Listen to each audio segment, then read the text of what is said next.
Hi guys! Welcome to my vlog. Andito na naman ako. Gagawa ako ng bagong recipe pero pagkain namin to ngayon. So, isi-share ko lang sa inyo kung ano yung gagawin namin. Itatry ko yung kakaibang luto sa pag-iihaw. Ang iihawin namin ay yung atay ng baboy. Ito yan siya. Atay ng baboy. Tapos, bangus na inihaw. So, ang gagawin namin is iihawin lang siya ng ganito. Pero ito yung ingredients niya. Kamatis lang. Kamatis. At saka sibuyas na puti. And then, lalagyan ko ng lemon. So, yung lemon guys, isang piraso lang na lemon pwede na. Sinihiwa ko ng maliliit. Yan. Para ma-sure, ilalagay na, ihahalo lang natin siya dyan sa loob. Ipapasok ko to siya sa loob ng bangus. So, kasama yung lemon.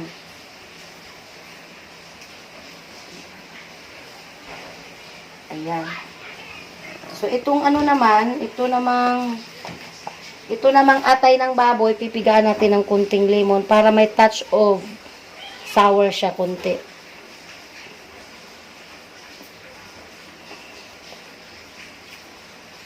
Para hindi sayang yung lemon, ilalagay natin dito sa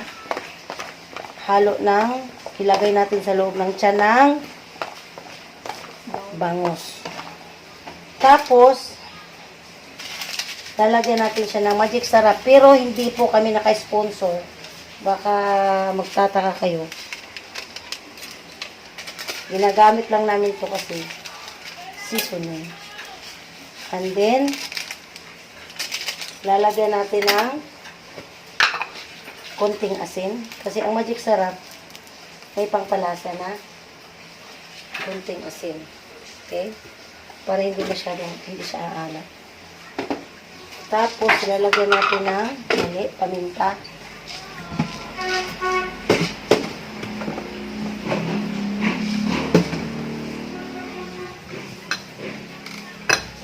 Yan. So, pamintang durog. So, ayan. Ihalo lang natin siya. At dito din sa ayan guys. At halo-haloin natin siya. Ibabad lang natin siya before siya lulutuin para pumasok yung kanyang lasa doon sa atay. Atay ng baboy ito guys. Atay ng baboy. Ayan. So, i-marinate muna natin siya ng mga kahit 5 minutes. I-marinate muna natin yung atay kahit 5 minutes lang para papasok yung lasa doon sa atay mismo. Sa loob. Then while magpapainit tayo. Tapos, guys, ito naman hahaluin natin. Naghugas naman ako ng kamay, so malinis naman yung ating kamay.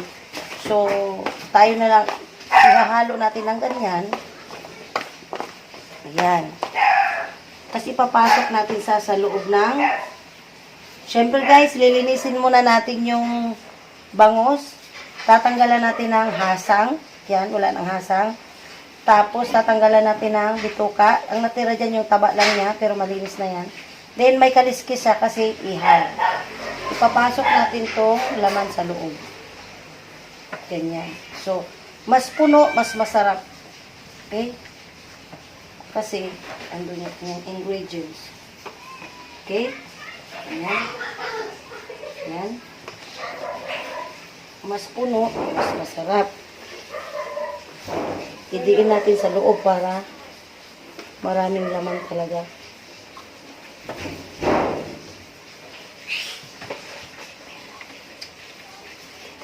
Ayan. So, lagay natin pa.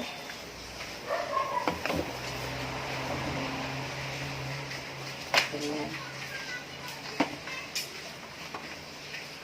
Tapos, itong sauce nito, pwede natin ilagay dito para mas more siyang maglasa. Magkaroon siya ng lasa at mas masarap.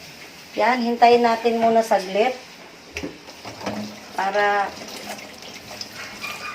babad ng konti.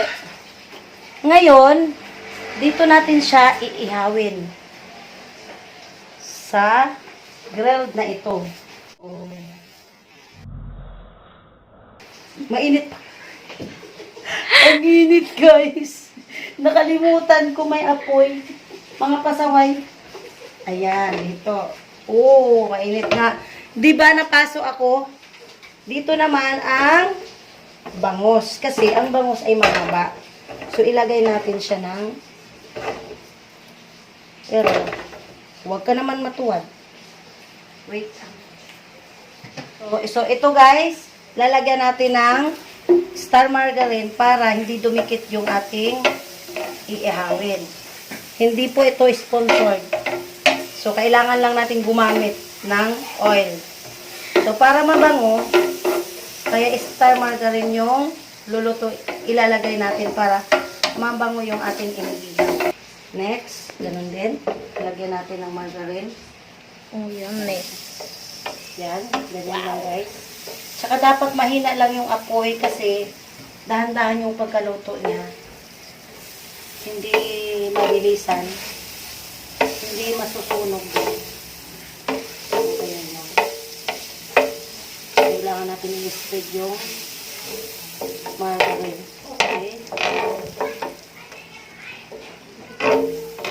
Okay guys.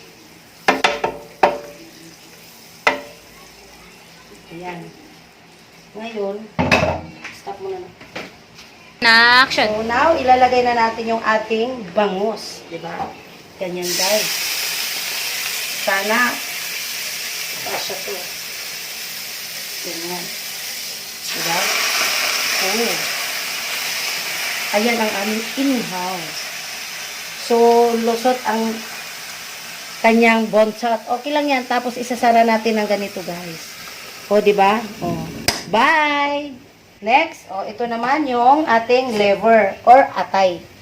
So, mag-ingat po kayo kasi baka mapaso. Katulad kanina, medyo mainit yung aking finger. Ayan, ganyan lang. Actually guys, marami po akong mga tawag nito. Ano tawag yan? Audience. Nasa likod silang lahat. Pinapanood ko ang pinagagawa ko. Ayan sila, oh. Kamimi sila sa ginagawa ko, guys. So, ayan, ganyan. So, i-close natin. We wait for 30 minutes. Na mahina po yung apoy. Tingnan nyo yung apoy ko. Ganyan lang, guys. Halos, kuunti lang talaga. Para sure na hindi siya masunog. Okay?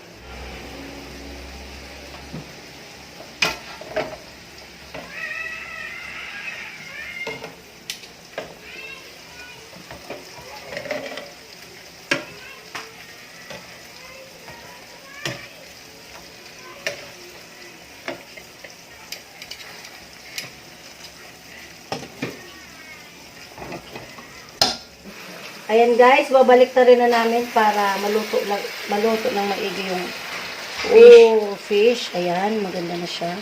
Wow. Yummy, yummy. Gandahan na. Wow. It's perfect. Wow. Galing. Pagkaluto. Okay, takip ulit natin.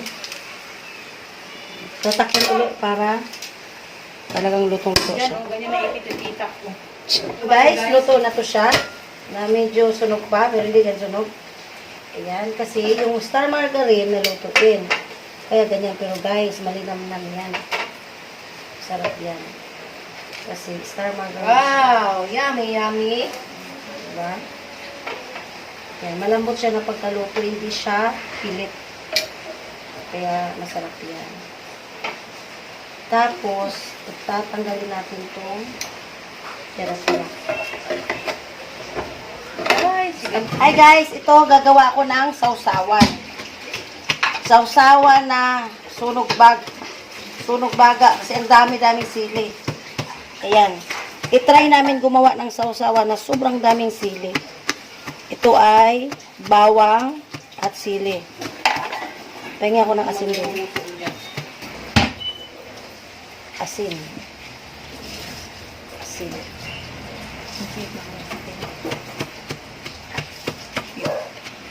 sobrang anghang. Ang dami ng sili. Nakakatakot sa sili. Di ba ganyan sa ano? Meron ka mag-ingay ka nga. Tingnan natin. Hindi ko yung tummy. Galing yung mic.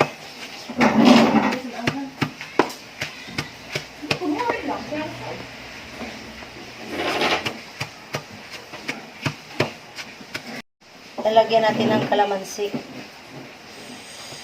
Ayan, kalamansi. Para manuot yung lasa.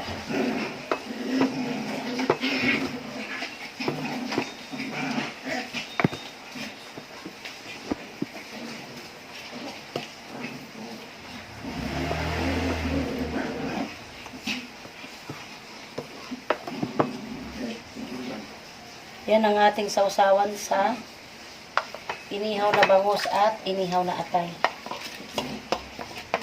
Tama na yan pagkapiga kasi parang pakiramdam ko susunugin tayong lahat. Ayan. Sausawan. Parang ako ay nasusunog. Wow! Ang sarap. Yan ang aming inihaw na bangus. Yan guys. Luto na. Ito ay kakainin na namin. Susubukan namin kung anong lasa.